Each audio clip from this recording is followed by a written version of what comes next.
This is the Soto ST-320 stove. It's a little cassette stove. It's a great little stove. It's very sturdy. It's a little on the heavy side, but it's a nice little stove. There's one thing that almost everybody gets wrong when they're setting this up, and that has to do with this pot support bracket. If you lay the flat bracket down on a flat surface, you'll notice that there's a top side and a bottom side. So the bottom side, it would rest right on the surface. The top side, if I turn it over, there's a slight little gap there. There's these little teeth on the clamshell of the stove itself, and most people will take the bracket and sort of lay it haphazardly across these teeth. Not that haphazardly. Something like this. It can kind of rattle around. It's not too bad. Once you get some weight on it, it will hold a pot or a cup, but it doesn't feel very steady. Sometimes they'll have it over here. Sometimes they'll have it closer to the flame on this side. There is actually a right way to put this on. If you notice on each side of the stove, there's two of these teeth that have a little notch in them. This one here, this one here. Likewise on the other side of the stove. I don't know if I can get in there close enough. Well, you can see them there. A little notch. Those notches are made to fit this bracket. So if I lay this across here, they fit right in those little notches.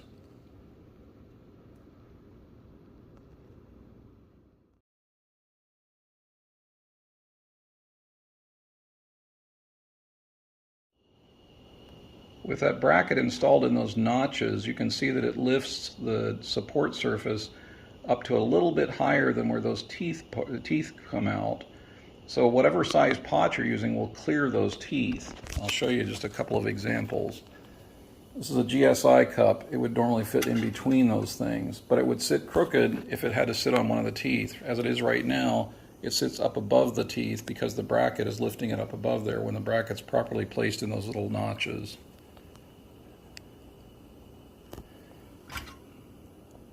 A kettle works fine as well.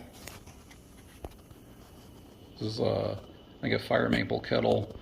You can see it's holding it just above those teeth on the two edges because it's resting on the support bracket.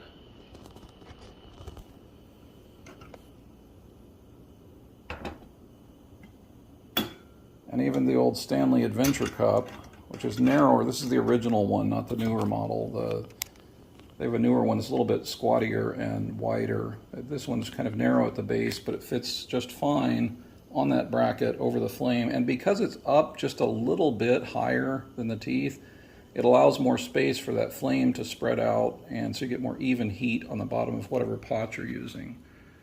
In this case, it wouldn't matter as much, but on the side, in terms of a kettle or something like that, it would make a difference and spread the heat out a bit more. You get a little bit more even cooking, a little more even heating. The bracket looks off-center, but that's only because the burner is slightly off-center in this stove.